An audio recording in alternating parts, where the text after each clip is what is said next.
네, 오늘은 지혜로운 자와 미련한 자에 대한 이야기인데, 이 전체 내용은 신앙생활에 대한, 영성에 대한, 영적 생활에 대한 이야기인 것 같습니다. 보면 세 가지 이야기가 있죠. 첫 번째는 열처녀 이야기, 두 번째는 달란트 이야기, 세 번째는 양과 염소에 대한 이야기입니다. 다 천국 비유이긴 한데 그 더 깊은 내용을 들어가 보면은 신앙과 생활에 대한 이야기인 것을 확인하게 됩니다. 먼저 천국 비유는, 첫 번째 천국 비유는 열처녀 이야기 1절부터 13절인데 하나님 나라를 풍요와 만족이 있는 그런 혼인잔치에 비유한 것이죠. 여기 보면 슬기로운 5처녀와 어리석은 5처녀가 있다는 것이고, 신랑이 들이오기 때문에 다 졸며 잤다라는 것입니다. 중요한 것은 다 졸며 잤다라는 거예요. 슬기로운, 지혜로운 자든 미련한 자든 다 졸며 잤다라는 것이죠. 등은 둘 다 가지고 있었습니다. 그런데 지혜로운 여자들은 기름을 충분히 준비해 두었고, 미련한 여자들은 기름이 충분히 준비되어 있지 않았습니다. 그 결과는 결국 5처녀는 잔치에 참여하게 되었고, 또 미련한 5처녀는 잔치에 참여하게 되지 않았다라는 것이죠. 이 내용은 조금 우리가 결혼의 풍속을 좀 보시는 것이 이해하기가 쉬운데요. 결혼은 모든 것이 다 준비되어 있을 때 시작이 됩니다. 그 당시 특별히 이스라엘의 풍속에 있어서는 음식도 많이 준비되어야 되지만은 중요한 손님들이 다 도착해야 되는 것이죠. 그리고 신랑이 막상 왔었는데, 도착했는데 신부 아버지가 이 결혼 지참금에 대한 문제 제기를 할 수가 있어요. 그러면 이게 또 이 결혼 지참금에 대한 것이 완전히 결정이 되어야 잔치가 시작되는 거거든요. 그러다 보니까 종종 결혼식이 밤에 늦게 시작될 때가 있었다라는 거예요. 여기 나오는 처녀들은 신부들을 이야기하는 건 아닙니다. 신부는 아니고, 이 신랑이 오게 되면은 결혼식장으로 안내하는 역할을 맡은 그런 사람들이 있습니다. 그 사람들이 10명의 처녀들이에요. 그래서 신랑이 오게 되면 등으로 집 안까지 안내하는 거죠. 그런데 5처녀는 준비된 것이 있어서 잘 안내를 하고, 나머지 5처녀는 기름이 부족해서 등이 꺼져버렸으니까 신랑을 안내하지 못해서 잔치가 시작되는 바람에 그들은 참여하지 못한다, 이런 얘기입니다. 근데 여기 보시게 되면 우리가 기억해야 될 것이 뭐냐면은, 등은 다 가지고 있었는데 문제는 기름이 준비되어 있지 않다라는 것이죠. 그리고 이 기름은 빌려줄 수가 없는 거예요. 스스로 준비해야 되는 것입니다. 이 기름이 뭘까? 그리고 등은 뭘까? 한번 곰곰이 여러분 생각해 보십시오. 이 말씀의 결론은 깨어있으라 하는 이야기입니다. 너희는 그날과 그때를 알지 못하기 때문에. 어제 말씀에도 사실은 24장 42절에도 깨어있으라, 주님이 언제 오실지 모른다 그랬는데, 오늘도 마찬가지로 깨어있으라, 너희는 그날과 그때를 알지 못한다라고 얘기했거든요. 여기는 사실 중요한 얘기가 한 3가지 정도 있다고 생각합니다. 첫 번째는 뭐냐? 다 졸았다라는 것이고, 두 번째는 5명은 들어갔고 5은 들어가지 않았다라는 것이고, 세 번째는 이 기름과 등이 무엇인가 하는 것이 아주 중요한 것입니다. 여러분, 기름이 무엇이겠습니까? 기름은 등을 밝히는 것이죠. 그런데 등은 무엇일까? 그거는 예수님이 이 등불 비유 기억하십니까? 등불을 어디에 두면 안 된다 그랬어요? 밑에 두면 안 된다 그랬잖아요. 예를 들어서 뭐 말이나 평상 아래 두면 안 되고, 어디에 둬야 된다, 등경 위에 둬야 된다 그랬잖아요. 그래서 이 등불이 사실은 선한 행실을 의미하는 것이거든요. 그러면 이 등은 지금 선한 행실을 의미한다라는 것을 예수님이 다른 비유를 통해서 우리가 알 수 있는데, 그럼 기름은 무엇일까?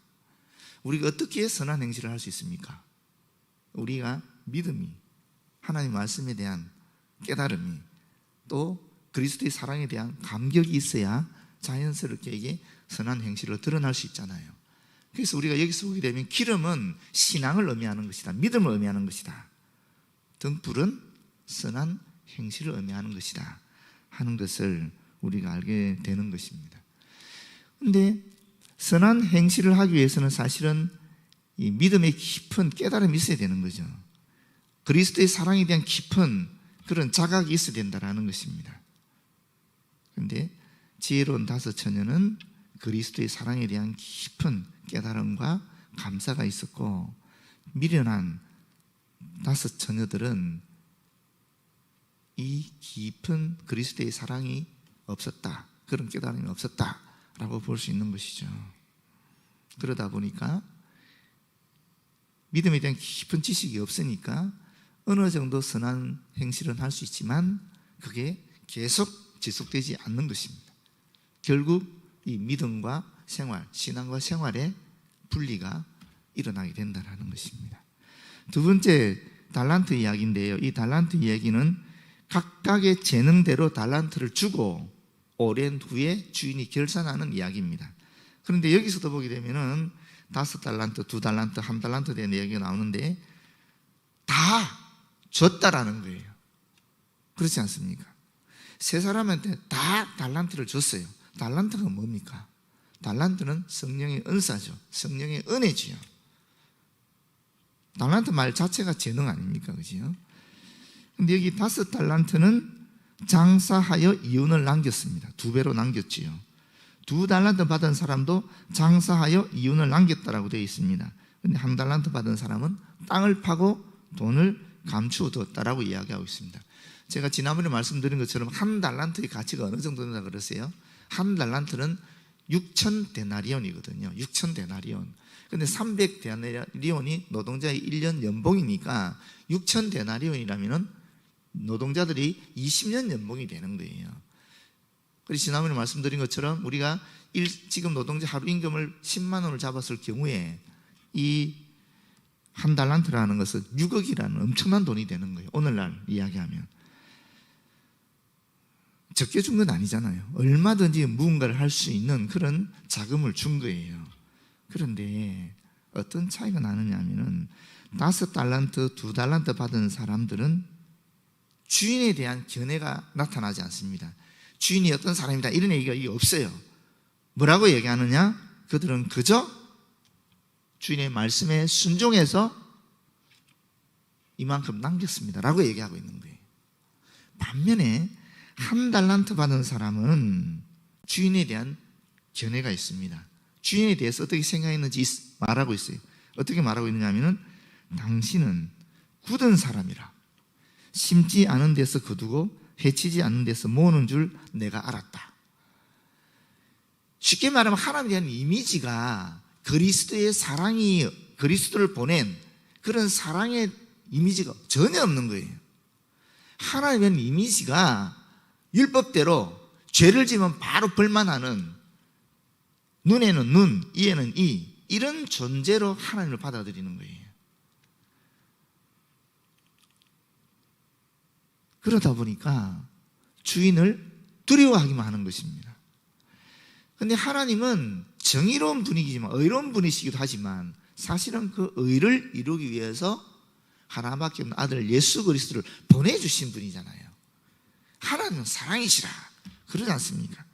사랑의 하나님인데 그 하나님에 대한 오해가, 그 주인에 대한 오해가 이 종에게 있는 것입니다. 그래서 무서워서 두려워하면서 이 돈을 감춰버린 것입니다. 땅에 묻어버린 것입니다. 그런데 2달란트 받은 사람들, 5달란트를 받은 사람들은 하나님께서 말씀하시니 그대로 순종해서, 그분의 인격이 또 뭐 따지지 않습니다. 순종해서 자신들이 할 수 있는 일을 한 것입니다. 다행히 좋은 결과가 있었던 것이죠. 좋은 결과가 있을 수밖에 없습니다. 왜냐하면 이 달란트라는 것 자체가 사실은 성령의 은사거든요. 각각의 능력에 맞게 하나님께서 재능을 주셨다는 말이에요. 우리에게 각각 다 다르게 하나님께서 성령의 은사를 주셔서 이 신앙과 생활을 유지할 수 있는, 신앙생활을 바르게 할 수 있도록 해 주셨다는 거예요. 그런데 1달란트 받은 사람은 하나님에 대한 오해를 가지고 하나님 말씀에 순종하지 않고 자기 생각대로 했다라는 것입니다. 저 결과는 뭐냐? 결국 신앙생활을 땅에 묻어버렸다라는 것이거든요. 그 결과는 질책이죠. 악하고 게으른 종이라 하는 질책을 받고 달란트도 뺏기고 바깥 어두운 데 쫓겨나는 것이 결과입니다. 그런데 자기가 받은 달란트대로 섬김을 행했던 두 사람에게는 얼마를 남겼는지 중요한 것이 아니라 두 분에게 다 순종한 그들에게 착하고 충성된 종아라고 칭찬하고 동시에 적은 일에 충성이기 때문에 많은 것으로 맡기겠다. 나의 즐거움에 참여하라. 나의 즐거움, 하나님의 즐거움, 주인의 즐거움에 참여해라. 이렇게 얘기하고 있는 것입니다. 그러니까 우리가 2달란트 받았다고, 5달란트 받았다고, 1달란트 받았다고 서로 얘기할 필요가 없는 것입니다. 중요한 것은 내가 받은 것이 무엇인가, 내가 받은 달란트가 무엇인가, 내가 받은 사명이 무엇인가, 그걸 우리가 알아차리고 우리 나름대로 주님 바라보고 그저 말씀에 순종해 나가면 되고, 그 말씀에 순종하지 않고 신앙생활을 하지 않으면은 1달란트 받은 자와 같은 결과를 가지게 된다, 이런 이야기입니다. 주님은 다 주셨다라는 겁니다. 세 번째 천국 비유는 양과 염소 이야기입니다. 이것은 인자인 그리스도께서 영광의 보좌에서 심판하신다는 내용인데, 사실 이 내용은, 이 이미지와 이 형상은 다니엘 7장에 나오는 내용입니다. 근데 보시면 오른편은 양이 있고 왼편에는 염소가 있지요. 그런데 이 양과 염소의 비유도 보게 되면 중요한 이 초점이 뭐냐면 다 만났다라는 거예요. 양도 주인을 만났고 염소도 주님을 만났습니다. 양도 가난한 사람들 만났고 염소도 가난한 사람 만났다라는 거예요. 다 만났다라는 겁니다. 그런데 오른편에 있는 양들에게는 내가 줄일 때, 목마를 때, 나그네 되었을 때, 헐벗었을 때, 병들었을 때, 옥에 갇혔을 때 베풀어 줬다라는 겁니다. 그때 이분들이 뭐라 그럽니까? 주님, 우리가 언제 주께서 그러신 것을 보고 그렇게 했습니까? 라고 했고, 이 왼편에 있는 염소들은 우리가 언제 주께서 그러신 걸 보고 그렇게 하지 않았습니까? 이렇게 답변하지요. 그때 주님께서 이 말씀이 지극히 작은 자 하나에게 한 것이 곧 나에게 한 것이다 라고 하시면서 이 양들에게는 뭐라 그럽니까? 양들에게는 칭찬을 하시죠. 칭찬하는 정도가 아닙니다. 엄청난 걸 주십니다. 내 아버지께 복받을 자 나와서 창세로부터 예비된 나라를 상속받으라. 누구와 함께? 나와 함께. 그런 얘기죠. 그런데 염소에 대해서는 뭐라 그럽니까? 염소에 대해서는 저주받은 자들, 나를 떠나 마귀와 그 사자들을 위하여 예비된 영원한 불에 들어가라, 이렇게 말하고 있습니다. 여기서 이제 우리는 굉장한 골치 아픈 일이 발생하게 됩니다. 그게 뭐냐면 우리가 알고 있잖아요. 우리 예수 믿으면 천국 간다는 거요. 그런데 지금 이 본문의 말씀을 보게 되면 이 심판이 두 가지 심판이 있는 거예요.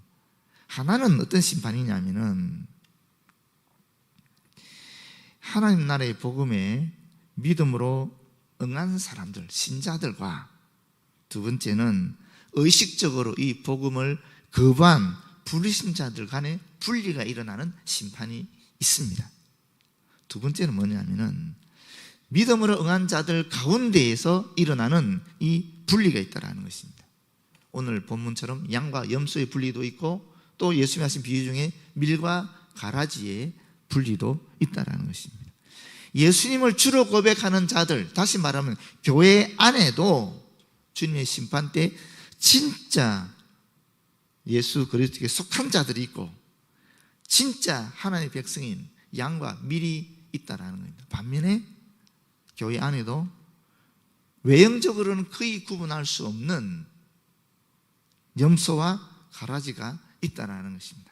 그런데 그것이 최후의 심판 때 분명하게 분리가 된다라는 것입니다. 무슨 얘기냐면은 이것은 결국 이 신앙과 생활이라는 것이 일치하는 자들이 있고 신앙과 생활이 일치하지 않는 자들이 있다는 것입니다. 신앙과 생활이 일치하는 자들은 최후 심판 때 영원한 생명에 들어가는 것이고, 신앙과 생활이 일치하지 않는 자들은 영원한 벌에 들어간다는 것입니다.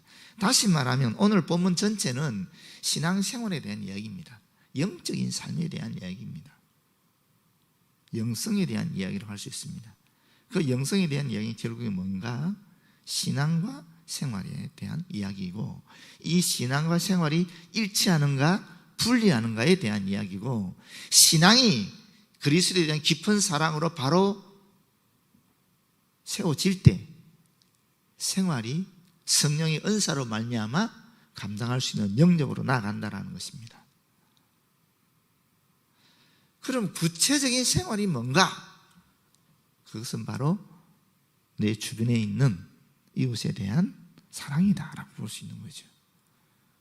우리 안에 약한 자들, 소외된 자들, 도움이 필요한 자들에게 도움을 베푸는, 이 도움이라는 것은 영적인 도움이 될 수도 있을 것이고, 또 정신적인 도움이 될 수도 있을 것이고, 또는 육체적이거나 경제적인 도움도 될 수 있을 것이, 그 모든 도움을 주는 것이, 다시 말하면 선한 행실을 하는 것이 이 신앙과 생활의 일치다. 주님께서 원하시는 것이다. 그 결과에 따라서 우리는 영생과 영벌에 처할 수 있다 하는 것입니다. 그래서 우리가 지금 이 땅을 살아갈 때, 신앙생활 할 때에 끊임없이 나를 돌아보는 정화의 생활이 필요한 것이고, 내 안에 있는 더러운 것들, 내 안에 있는 욕망을 추구하는 것들을 끊임없이 제거하는 이 정화의 작업이 필요하고, 또 동시에 우리 안에 그리스도의 사랑을, 그리스도의 덕을, 그리스도의 인격을 계속적으로 생기게 하는, 또는 채워넣는 그런 조명의 삶이 필요한 것입니다. 그렇게 될 때 우리는 그리스도 하나가 되는 그런 삶, 신앙과 생활이 일치하는 그러한 삶을 지속해 나갈 수 있게 된다는 것입니다. 이것이 오늘 말씀을 통해서 저와 여러분이 들리시는 하나님의 메시지입니다. 모쪼록 우리의 삶에 신앙과 생활이 일치하고, 언제든지, 그날과 그때는 언제 올지 모르니까 일상의 삶에서 이 같은 신앙생활이 끊임없이 일어나는 저와 여러분 되었으면 참 좋겠습니다. 기도하겠습니다. 아버지, 고맙고 감사합니다. 주님, 모쪼록 신앙과 생활이 우리의 일상에서 끊임없이 계속 반복적으로 일치되는 삶으로 나타날 수 있도록 인도하여 주시옵소서. 이미 성령의 은사와 은혜로 우리에게 주셨사오니 감사히 받고, 주신 사명 그저 순종하며 나아가는 저희들 되어지도록 역사하여 주시옵소서. 예수님 이름으로 기도드립니다. 아멘.